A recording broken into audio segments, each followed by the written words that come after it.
Zachée vient au-devant de Jésus-Christ pour arranger sa vie, mais il ne parle pas que de lui, il parle des fautes qu'il a causées dans la vie des autres et il promet de restituer. Voici une mauvaise manière de confesser. Je fais mal à mon épouse, je lui parle méchamment.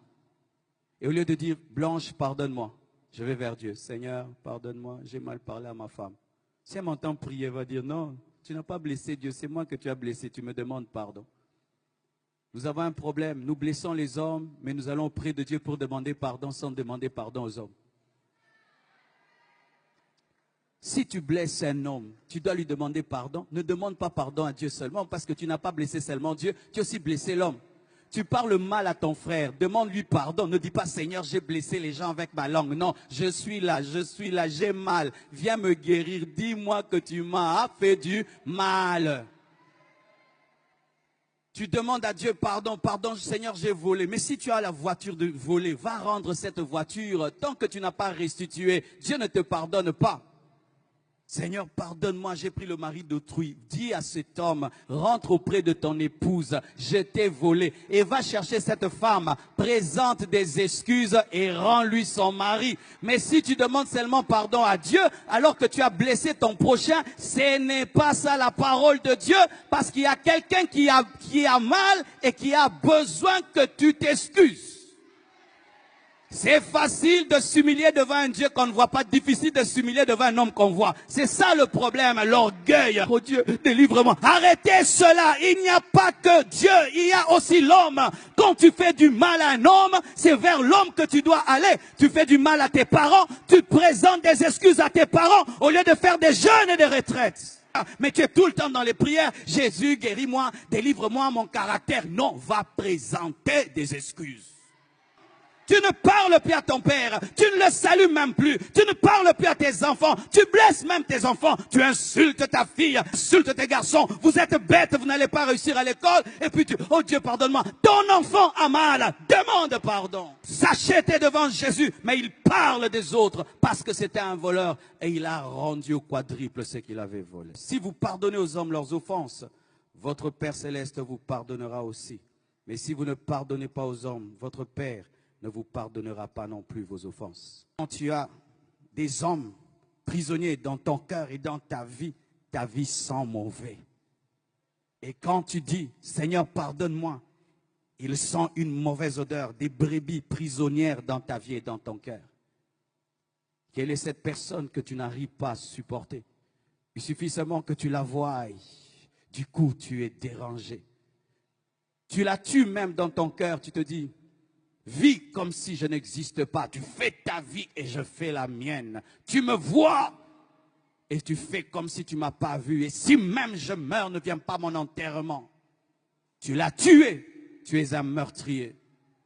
Quand tu te comportes envers un homme comme s'il n'existait pas, tu l'as tué et tu es un meurtrier. Et au dernier jour, Dieu t'appellera meurtrier parce que tu l'as tué dans ton cœur. Tu le rencontres, tu fais comme si tu ne l'as pas vu. Il peut être face à toi, tu ne lui parles pas. Tu l'ignores, tu es indifférent. Et certains même disent, je lui ai pardonné, mais je suis prudent. J'ai mis de la distance entre moi et lui. Mais quand Dieu te pardonne, est-ce qu'il met de la distance? Il te restaure. Mais toi, quand tu pardonnes, tu mets de la distance. Quand tu le vois, tu es troublé. Tu ne sais plus bien parler. Tu es déstabilisé parce que tu as de la haine, de la rancœur.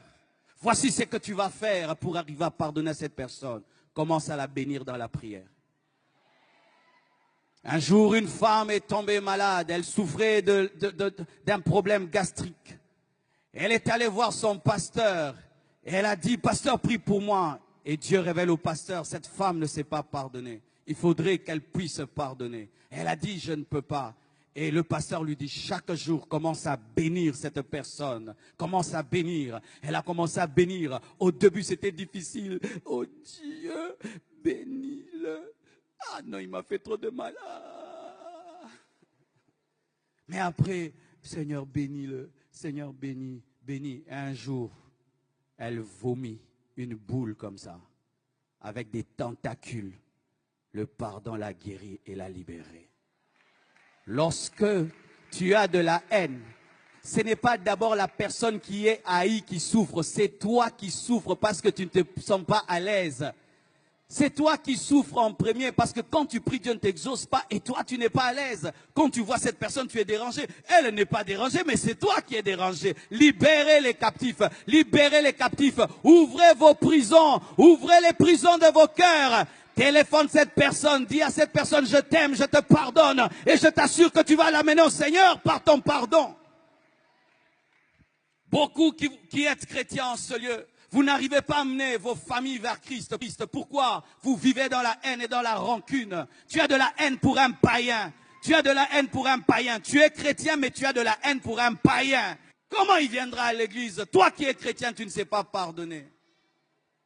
Saluez ceux qui ne vous saluent pas. Dites bonjour à ceux qui ne vous saluent pas. Écris-lui un SMS, je te pardonne. Même si c'est ton copain qui t'a déçu et qui a pris quelqu'un d'autre. Même si c'est la personne qui a tué ton père, tu dois pardonner. Même si c'est la personne qui est allée, qui a détruit ta réputation, tu n'es plus respecté, tu dois pardonner. Pourquoi? Parce que Dieu t'a tout pardonné. Jésus est mort pour tous tes péchés. Il est mort pour tous tes péchés. Et s'il a tout pardonné, tu dois aussi tout pardonner. Soyez parfaits comme votre Père Céleste est parfait. Lorsque Dieu répand sa pluie, il la répand sur les sorciers, sur les chrétiens. Lorsqu'il envoie le soleil sèche le vêtement du sorcier et du chrétien. Si Dieu peut aimer le mauvais et le bon, toi aussi. Pourquoi tu réclames aux gens d'être parfaits pour les aimer? Es-tu parfait? Que celui qui est parfait en ces lieux, qu'il lève sa main. Lève ta main si tu es parfait. Tu n'es pas parfait, hein? Alors pourquoi tu n'es que dans la condamnation? Il a fait ça, il a fait ça, il a fait ça. C'est pourquoi toi aussi tu as fait ça, tu as fait ça et tu as fait ça. Et d'ailleurs, si on ne met pas ce que tu as fait, mettons les pensées. Tu as pensé ça. Car certains ne font pas le mal, mais ils pensent le mal. Et pour Dieu, la pensée est égale à l'action. Écoutez mes frères et sœurs. Quand je vous vois et je vous parle ainsi, c'est parce qu'une fois dans ma vie, j'ai vu ce qui se passe après la mort. Et depuis que j'ai vu cela, j'ai décidé, quand je parle aux hommes, de leur parler des choses importantes pour leur éternité. Et je vous demande vraiment d'arranger vos vies ce soir parce que l'éternité existe. J'ai eu une vision d'un jeune homme qui était dans le coma, à l'hôpital, et qui avait un grand-père qui lui prêchait la parole. Et son grand-père lui a prêché la parole lorsqu'il est sorti du coma, il lui a présenté Jésus. Et ce jeune, malgré qu'il était malade, a refusé. Et quelque temps après, il est mort. Et voici ce que j'ai vu. Lorsqu'il est mort, il y a eu comme un trou sous son lit. Il a commencé à descendre. Son âme descendait dans le feu. Et je l'accompagnais dans ce feu. J'ai entendu son âme qui parlait, qui disait, « Qui arrêtera ma course et ma descente ?»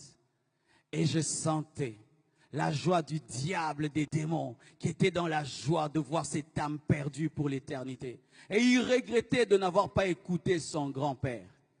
Et après, j'ai vu une autre vision. Ce jeune est revenu dans son corps.